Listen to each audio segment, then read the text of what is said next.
No dia 7 de outubro, com o ataque do Hamas no festival de música, o mundo todo passou a falar do conflito contra Israel. Você já sabe disso. E não só isso, não só a gente está falando, como os principais líderes do mundo têm se debruçado para tentar resolver o conflito. Conflito que, na verdade, é mais complexo porque conta com a participação de vários atores. A gente escuta do começo, desde o começo do conflito, que quem está do lado do Hamas é a Jihad Islâmica. Depois, ainda em outubro, Hezbollah assumiu a autoria de vários ataques em Israel. São tantas as notícias que a gente se perde no quem é quem. E por isso que eu tô aqui, tô nesse vídeo. Eu sou a Julia Kekia e te ajudo a identificar e entender todos esses grupos nesse episódio do Meio Explica, mas depois da vinheta.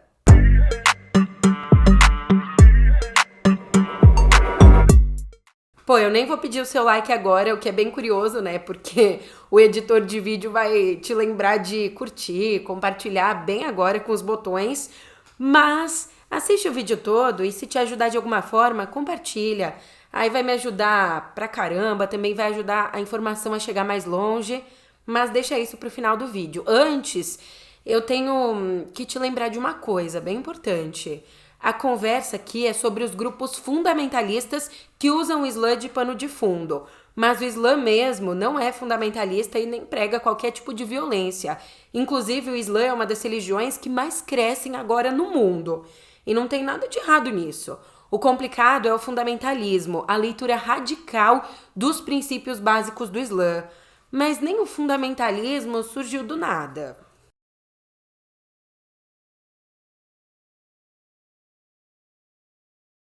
A nossa história ela começa no continente africano com um Egito ocupado. O país, que até então era submetido ao Império Otomano, em 1882, passou a viver sob domínio britânico. Os britânicos diziam que essa ocupação era temporária, mas nesse temporário eles bem conseguiram garantir todos os interesses deles na região. Controlavam o Canal de Suez, uma passagem importantíssima para as rotas comerciais, porque ligava os oceanos orientais ao mar Mediterrâneo, e o Egito era apenas o maior produtor de algodão em todo o mundo. A menina dos olhos, então, dos ingleses, que tinham, nessa época, a mais moderna indústria têxtil do mundo. Inclusive, os próprios latifundiários, plantadores de algodão, eles ajudaram a dar a sustentação necessária ao domínio britânico. Assim, então, foi feito. A região do Grande Nilo foi incorporada ao Império Britânico. Conforme as décadas iam se passando nessa ocupação temporária, os egípcios sucumbiam. A pobreza ela se espalhava de uma forma desenfreada. O algodão ele só podia ser vendido para as empresas inglesas, que por sua vez elas tinham exclusividade na venda de tecidos para os egípcios. Olha isso. O Reino Unido ele ainda proibia a criação de uma indústria têxtil local. Na área da educação eram mínimos investimentos e o governo ele sempre ia contra o uso do idioma árabe, que era considerado impróprio para o ensino de ciências modernas. Foi nesse contexto que a revolta começou a tomar conta do povo, que o nacionalismo egípcio começa a se desenhar. Em 1906, numa cidade a 180 quilômetros do Cairo, nasce um importante personagem dessa história, o Hassan al-Banna. Filho de relojoeiro, ele teve uma educação toda baseada em princípios islâmicos. E durante a infância, um professor acabou mudando o rumo da vida dele. O pequeno Al-Banna passava dias e dias numa biblioteca da cidade lendo para o Sheikh Zaharan, que era um professor dele cego. Nessas sessões de leitura, o Al-Banna adquiriu amor pelo conhecimento, pelos estudos, e até por isso, quando ele se torna jovem, entre 1920 e 23, ele vai para o Cairo estudar, se formar professor. Já aos 16 anos, ele se muda para Ismailia, para trabalhar como professor do ensino secundário. Mas ao chegar ali, ele toma um choque completo com a presença estrangeira. Se depara com uma cidade devastada pela pobreza, com um pensamento ocidental sendo cada vez mais difundido nas universidades, nos livros, jornais. Então ele entende que não bastaria fundar uma mesquita para restituir a fé das pessoas.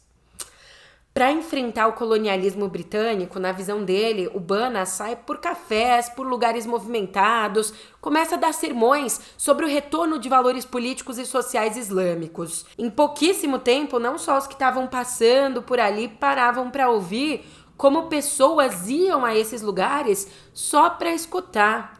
Nessas, 6 trabalhadores que ouviam e admiravam os sermões em 28 convidam Bana para se juntar a um projeto e o Bana aceita.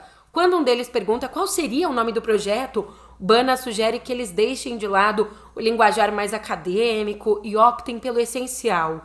Irmãos unidos a serviço do Islã. Assim nasce a Irmandade Muçulmana, mãe da maioria dos grupos que a gente conversa aqui hoje. Já dando os primeiros passos, o grupo escolhe um lugar, uma sede, para fazer as reuniões e tudo mais. A sede chamada de Escola de Formação. Também constrói uma mesquita e debaixo dela uma escola, o Instituto Islâmico de Hira, que fornecia ensino religioso, técnico e primário. Olha, o valor da escola variava aí de acordo com os ganhos dos pais, então se popularizou logo. E depois eles também fundaram uma escola para mulheres, que seria o embrião da seção para mulheres dentro do movimento.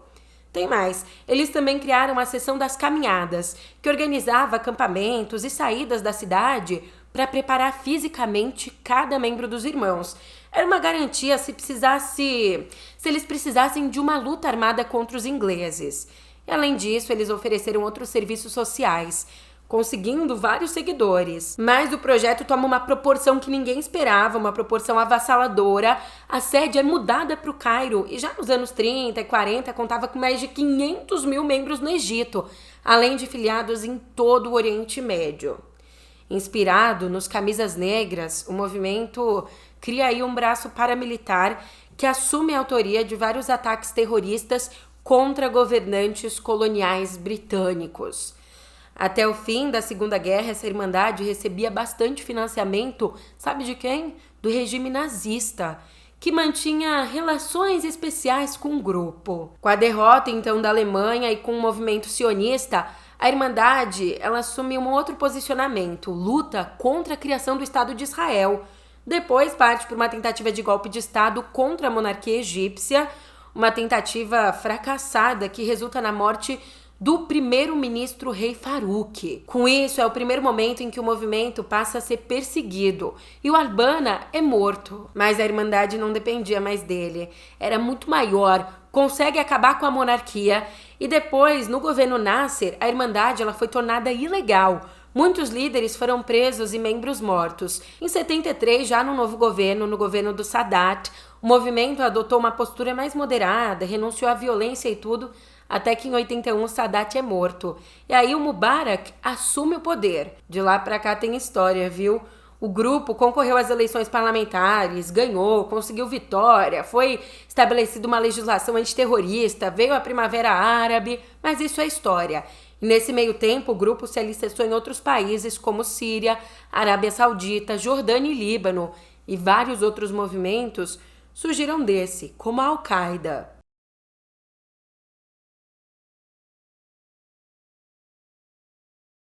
No contexto da Guerra do Afeganistão, quando tropas soviéticas invadiram o Afeganistão para defender um governo socialista que estava no poder há um ano, surge a Al-Qaeda. De começo, não era nem Al-Qaeda, era uma organização que recrutava jovens muçulmanos para lutar contra os soviéticos. E olha que interessante, nesse período, buscando enfraquecer a expansão soviética, os Estados Unidos financiaram a atuação da resistência afegã, resistência que formou milícias armadas, conhecidas como Mujahideen. E guarda bem esse nome, tá? Mujahideen, que traduzindo significa algo como guerreiros santos. Esses ditos guerreiros santos acreditavam lutar contra os soviéticos numa jihad, uma espécie de guerra santa em defesa do islamismo. E entre eles, 2 nomes tinham destaque: um professor universitário e teólogo palestino, o Abdullah Azzam, e o aluno dele mais promissor, um saudita milionário que estudava administração na Arábia Saudita, o Osama Bin Laden. Os dois se mudaram para Peshawar, uma cidadezinha paquistanesa que fica na fronteira com o Afeganistão, e ali atuaram na resistência Mujahideen, transformando essas células na Al-Qaeda. Al-Qaeda que significa a base. A ideia era que a Al-Qaeda fosse exatamente isso, uma base para perpetuar a jihad, a guerra santa, formando uma milícia que pudesse conceder um apoio permanente às nações muçulmanas. Aliás, conforme o grupo crescia, se estabelecia no Afeganistão defendendo interpretações radicais da lei islâmica, o Azzam e o Bin Laden romperam. Não se sabe até hoje se foi o Bin Laden o responsável pelo atentado que matou o Azzam.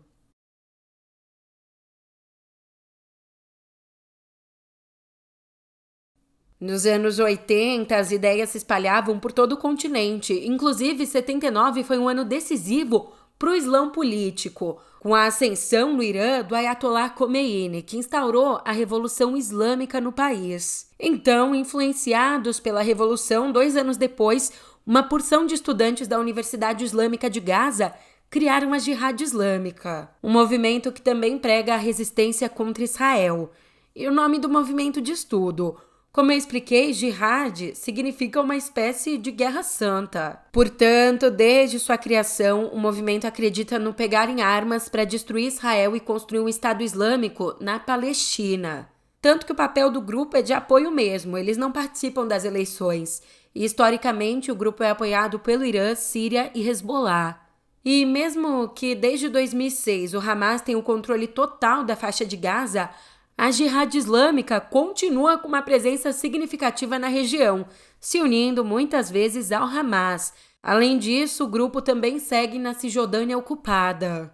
O braço militar do movimento é representado pelas Brigadas Al-Quds, que atuam tanto na Cisjordânia como na faixa de Gaza. E a Jihad Islâmica da Palestina executou vários ataques terroristas. Um exemplo, o bombardeio que atingiu o hospital Ali Arab em Gaza e deixou 500 mortos.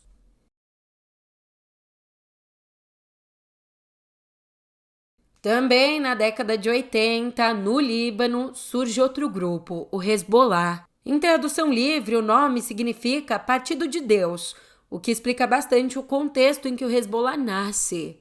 Mas antes de consolidar como um grupo, quando era um monte de movimentos que se uniam em mesquitas, o que viria a ser o Hezbollah ajudou na consolidação da Revolução Islâmica no Irã. Eles prestavam uma ajuda para enfrentar corpo a corpo aqueles que o regime considerava contra-revolucionários. Depois disso, já consolidados e com as ideias mais radicais circulando, o Hezbollah tem sua origem oficial no Líbano, que também vivia um momento interno conturbado. A população libanesa se encontrava rachada, dividida entre cristãos e muçulmanos. De um lado, os cristãos tinham maior poder nas mãos e eram contra a presença dos palestinos no país, apoiando a causa de Israel. E aí, para ajudar nessa missão, Israel desloca tropas para o Líbano. Em resposta, então, um grupo de clérigos muçulmanos institui essa organização política e militar para defender o povo xiita, o grupo que até então era o mais pobre e marginalizado no país. Esse grupo, esses líderes, se inspiraram nas ideias do Khomeini e essa galera era treinada inclusive por um contingente da Guarda Revolucionária Iraniana. E o grupo já nascia como uma milícia, porque para se defender contava com cidadãos armados. Em 85 ele publica o seu manifesto, que marca o início oficial das atividades paramilitares. Nesse documento, o Hezbollah cunha como os principais inimigos do Islã os Estados Unidos e a antiga União Soviética, além de pregar a destruição de Israel. O tempo foi passando e, com o passar dele, o Hezbollah ganhou influência no sistema político do Líbano e hoje conta até com poder de veto no executivo. Também é responsável por instituir no país escolas, hospitais, serviços agrícolas. As atividades do grupo são financiadas pelo Irã e pela Síria, de onde recebem tanto dinheiro quanto armas. Para você ter uma dimensão, em 2021, o Hezbollah disse que o grupo contava com 100 mil combatentes.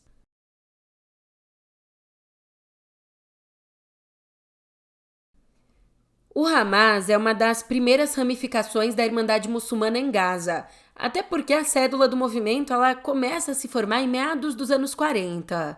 Mas foi mesmo em 87, durante a primeira intifada, durante a primeira revolta dos palestinos contra o recém-fundado Estado de Israel, que surge o Hamas, ajudando até na mobilização dessa revolta.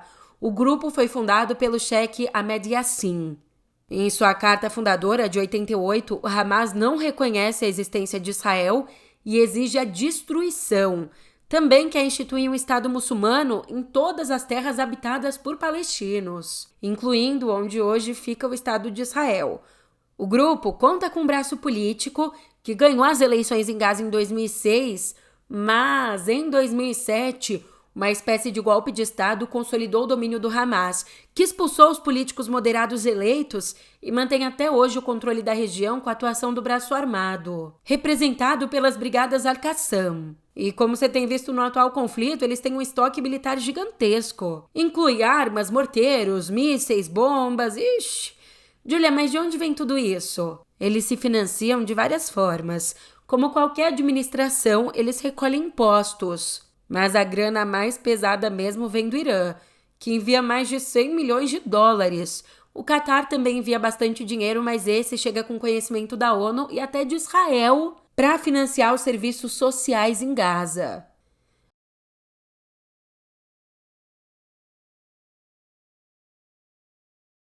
Já nos anos 90, no Iêmen, liderados por Hussein al-Houthi, combatentes formam um grupo armado para bater de frente com a corrupção do então presidente Abdullah Saleh.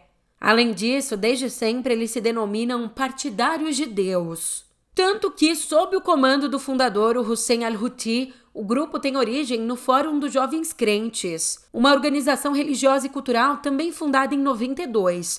Só que em 2004, o fundador do grupo é assassinado pelas forças de segurança iemenitas, o que desencadeia o primeiro levante Houthi contra o Estado. Aliás, foi depois que os Estados Unidos invadiram o Iraque que a força dos Houthis começou a ganhar um corpo. Eles passaram a proclamar frases como "morte a Israel", "morte aos Estados Unidos", "vitória ao Islã", se posicionando ainda como parte do chamado Eixo de Resistência, liderado pelo Irã contra o Ocidente e Israel, se juntando assim nesse eixo ao Hamas e ao Hezbollah. Desde 2014, os Houthis controlam parte do Iêmen. E hoje tem até um governo reconhecido oficialmente por alguns países da região, como a Arábia Saudita.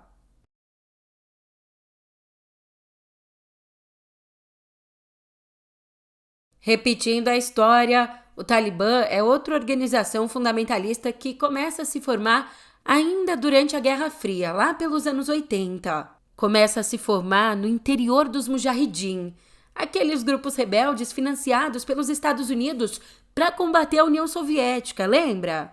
Só que até aí era só um esboço do grupo. Foi só com a retirada das tropas soviéticas durante a Guerra Civil Afegã em 94 que o grupo é oficialmente criado. Até aí é só mais um grupo entre vários rebeldes.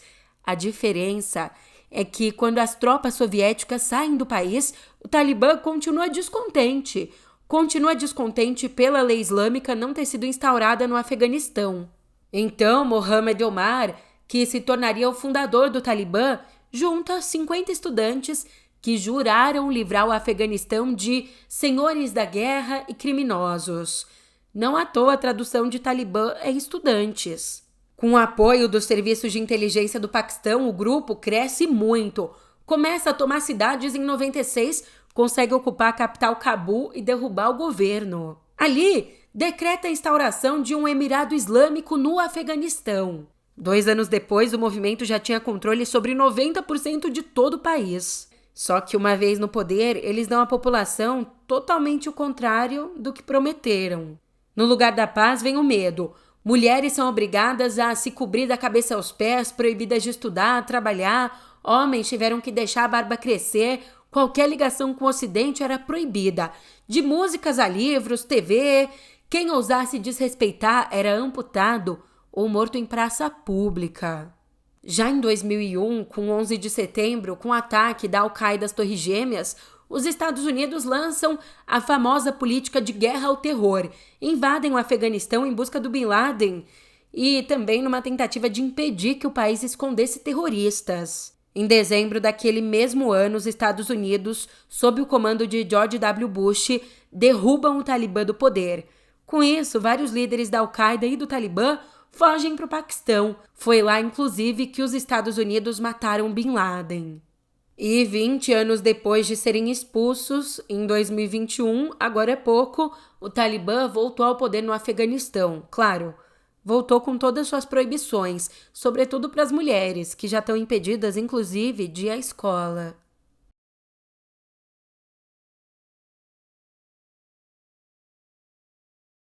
E eu não posso deixar de citar um outro grupo que nas últimas décadas tem crescido muito.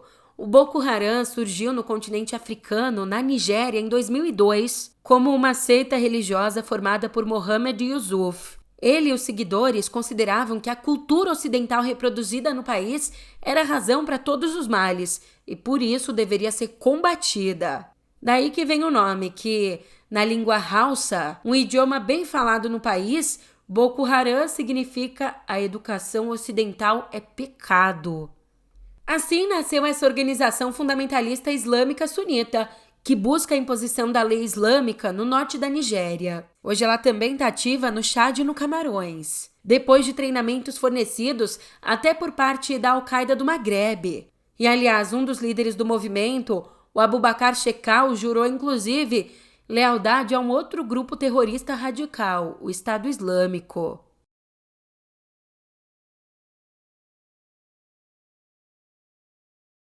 Já que a gente falou desse grupo, quem é que não lembra das cenas chocantes que fizeram o mundo parar em 2013? Foi naquele ano que a gente se surpreendeu com uma ameaça nova, o Estado Islâmico. E digo surpreendeu porque foi de fato uma surpresa.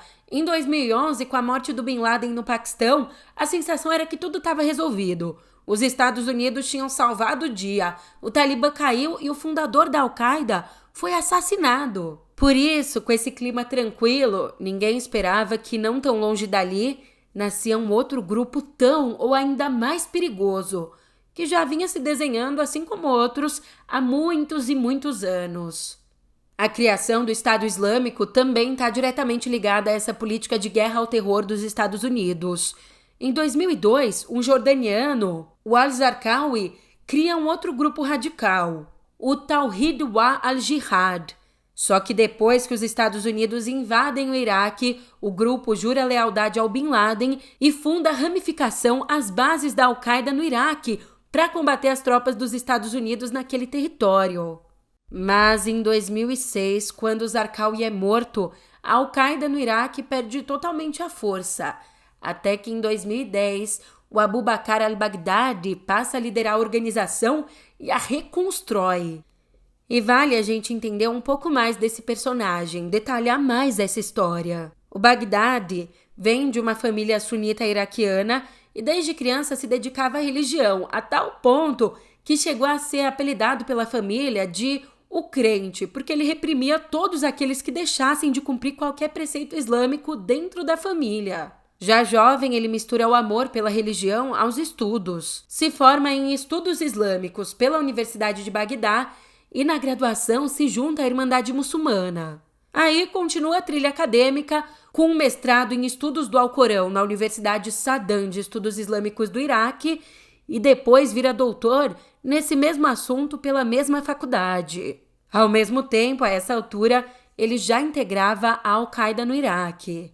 Só que com a morte do Zarqawi em 2006 por um ataque aéreo dos Estados Unidos, o grupo é assumido por um egípcio que dissolve a Al-Qaeda no Iraque e funda o Estado Islâmico no Iraque, um grupo que ainda jura lealdade à Al-Qaeda. Dentro dele, com tanto conhecimento, com tantos títulos, o Baghdadi vai subindo na hierarquia do grupo. Em 2010, ele assume e reconstrói totalmente a organização, que se torna muito poderosa. Ele até transforma o nome só em Estado Islâmico, tira qualquer país do nome para mostrar que a organização é maior que qualquer país, está presente em vários territórios. E como eu disse, esse era um momento propenso para o grupo se expandir, porque a Primavera Árabe explodia no Oriente Médio, inclusive dentro da Síria. 4 anos depois, o grupo, já fortalecido, consegue tomar a segunda maior cidade do Iraque e logo depois, Bagdadi declara-se califa. Entre 2014 e 2017, o Estado Islâmico segue a expansão, conquistando vários territórios no Iraque e na Síria, chegando a dominar 2/3 dos países. Mas se enfraquece, perde força em 2017, quando o governo do Iraque anuncia ter tomado o último reduto do ISIS no país. Depois, na Síria, o regime de Bashar al-Assad também anuncia vitória contra o grupo terrorista. Mas como você viu na história, os grupos não somem, eles migram, se ramificam. Por isso, mesmo com a queda, o Estado Islâmico ainda é uma ameaça. Nos últimos anos, ele segue realizando atentados contra o Irã e vem se espalhando pelo mundo. No ano passado mesmo, se acredita que uma investigação da Polícia Federal apontou que jovens brasileiros do Rio e daqui de São Paulo estavam sendo recrutados pelo grupo por Telegram. Inclusive, o recrutador também era um brasileiro, um mineiro de 19 anos que acabou preso embarcando para Istambul. Bem, esses foram alguns grupos que a gente viu hoje, os grupos de maior capilaridade, mas existem mais. Se você quiser, eu posso fazer um outro vídeo explicando os outros, ou eu posso entrar em mais detalhes sobre algum desses grupos. Mas, antes de eu me despedir, eu te dou um material para, se você quiser, sozinho mergulhar mais nesse assunto. Peraí, vou até paralisar. De leitura, se você quiser, tem A Origem do Estado Islâmico. Ele é muito bom para entender exatamente, o que o título do livro diz. Também, se você quiser entender mais, se aprofundar no passado desses povos, tem esse aqui, que é muito bom. E uma obra indispensável para reconstruir o nosso olhar antes de qualquer mergulho é o Orientalismo, do Said. Eu não tô com ele aqui porque eu emprestei para uma amiga, mas eu diria que essa é a leitura mais importante. Agora, se você é da turma aí, Netflix, tudo mais, também tem indicação para você. Na Netflix tem uma das minhas séries favoritas, Califado, que ilustra o recrutamento de jovens para o Estado Islâmico. Também na Netflix tem o filme A Hora Mais Escura, que retrata as últimas horas de vida do Bin Laden, refaz toda a operação que culminou com a morte dele. Já no MUBI, ou se você também der uma pesquisada no Google, você acha outros caminhos aí. No Google tem uma outra indicação que é bem interessante, é o filme A Ganha-Pão, uma animação que retrata a vida de uma garota de 11 anos sob o governo do Talibã, em Cabul. E no Prime tem aí o fantástico Lemon Tree, um filme que conta a história de uma viúva palestina que vê a única coisa que ela tem, a sua plantação de limoeiro, ser ameaçada quando o ministro da Defesa de Israel vira o vizinho dela. Agora sim, o vídeo chegou ao fim, eu agradeço muito a sua companhia, muito mesmo. Obrigada sempre. E se você tiver mais sugestões, filmes, livros, comenta aí. Um abraço. Você conhece os cursos do meio? São cursos rápidos e práticos com professores e temas escolhidos com os mesmos critérios que usamos para escolher nossas pautas e entrevistados. Nosso intensivão de política é uma ótima maneira para você experimentar.